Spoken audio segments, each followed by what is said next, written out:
After the Shibuya incident and the death of numerous sorcerers, Yuji Itadori decides not to return to the Jujutsu school and to devote himself solely to eliminating the curses that were left loose across Japan. However, his situation is critical, as he has been sentenced to death and is now being hunted by Yuta Okotsu, a special-grade sorcerer tasked with executing him in order to contain the danger posed by Sukuna. Before delving deeper into this conflict, the story rewinds a few hours to show the internal chaos within the Zenin clan. Within the clan, the death of Nayobito Zenin is confirmed, triggering a dispute over succession. Ogi, Junichi, and Naoya inherit part of the power, but the will reveals an old agreement between Nayobito and Toji Fushiguro. If something were to happen to Gojo, Megumi Fushiguro would become the head of the clan. While Ogi and Junichi reluctantly accept this outcome, Naoya explodes in fury and decides to kill Megumi in order to claim all the power for himself. Returning to Itadori, he is shown to be emotionally devastated by the deaths in Shibuya, feeling personally responsible for the tragedy. Although his body is recovering thanks to Sukuna, his mind is on the verge of collapse.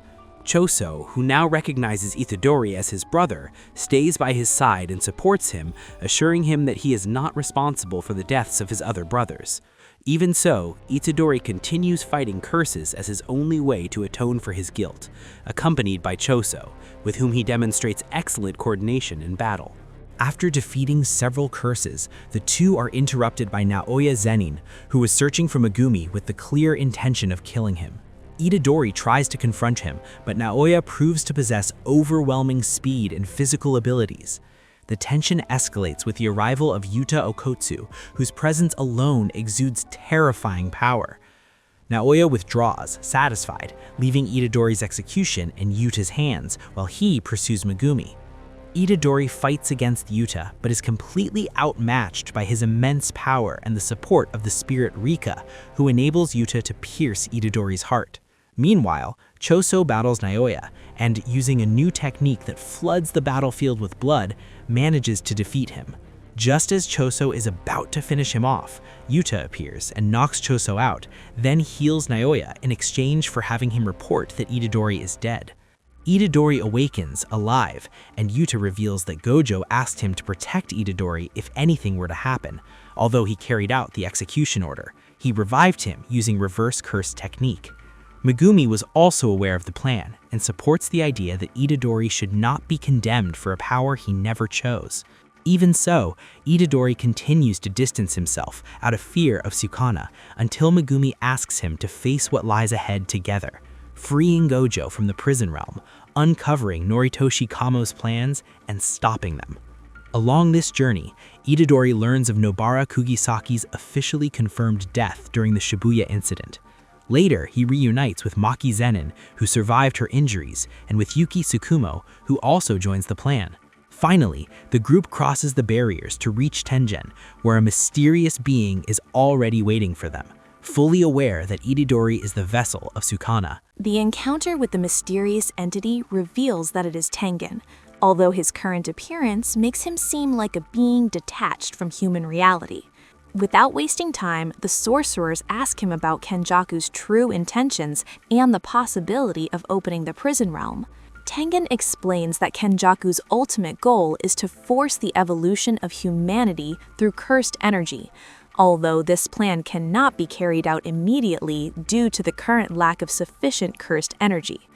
As a preliminary step, Kenjaku plans to merge all of humanity with Tengen himself, who, after evolving without a vessel, developed a consciousness that extends across the entire planet.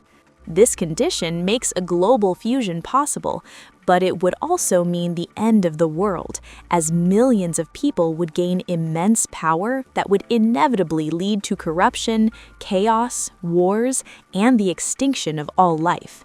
Although Tengen opposes this plan, he admits that his evolution has transformed him into a being similar to a cursed spirit, causing him to lose his human body. This makes him vulnerable to curse manipulation, meaning his capture by Kenjaku is only a matter of time. To delay this outcome, Tengen proposes sealing his sanctuary and assigning bodyguards, though he acknowledges that with the Six Eyes user sealed, there is no longer a true obstacle standing in Kenjaku's way. Even so, the plan requires a preliminary phase known as the culling game, a survival ritual in which hundreds of sorcerers fight under strict rules and a point-based system designed to optimize cursed energy. The outcome of the game could lead either to a new era of enlightenment or to the total expansion of evil. Faced with this threat, Choso and Yuki Tsukumo decide to remain with Tengen to protect him, while Itadori's group takes responsibility for directly intervening in the ritual. Tengen also shares key information about the reversible prison realm, which could be opened using tools capable of nullifying cursed energy. However, these weapons were destroyed by Gojo in the past. As a possible alternative, Tengen mentions a sorceress known as Angel, whose technique can extinguish any ability other than her own. Her participation in the culling game makes her a crucial key to freeing Gojo. With the rules, colonies, and responsibilities defined, the sorcerers prepare to take action and prevent the world from falling into absolute chaos.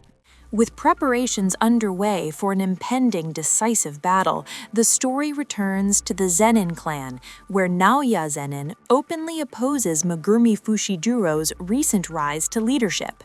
His contempt also targets Maki Zenin, whom he deems inferior due to her inability to use cursed energy and her weakened physical state.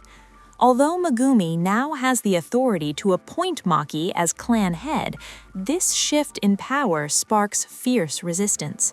Naoya and Junichi Zenin secretly conspire to stage an accidental execution to eliminate both Megumi and Maki.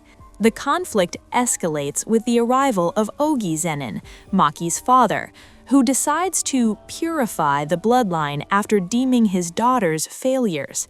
His resentment stems not only from their lack of cursed energy mastery, but also from his own frustration at never being chosen as clan leader. Acting without mercy, Ogi throws Maki and her twin sister Mai, both gravely injured, into a punishment chamber filled with curses, convinced they will perish. When all seems lost, Mai uses her final strength and her construction technique to forge a sword imbued with cursed energy. This sacrifice gives Maki a chance to survive, but costs Mai her life. With her dying wish, Mai asks Maki to destroy the Zenin clan, blaming it for robbing them of any chance at freedom. Empowered by this sacrifice, Maki survives the curses and kills her own father. In response, the clan mobilizes to stop her. The first to fall is the Kukuru unit, a group of disposable fighters used as expendable shock troops. Next comes the Hei group, the elite Zenin sorcerers. Yet even they are overwhelmed. Junichi, unable to comprehend Maki's rapid evolution, is effortlessly defeated and decapitated by her sheer physical power. At last, Naoya intervenes as the clan's final line of defense. The battle reveals that Maki has fully awakened her heavenly restriction, reaching a level comparable to Toji Fushiguro.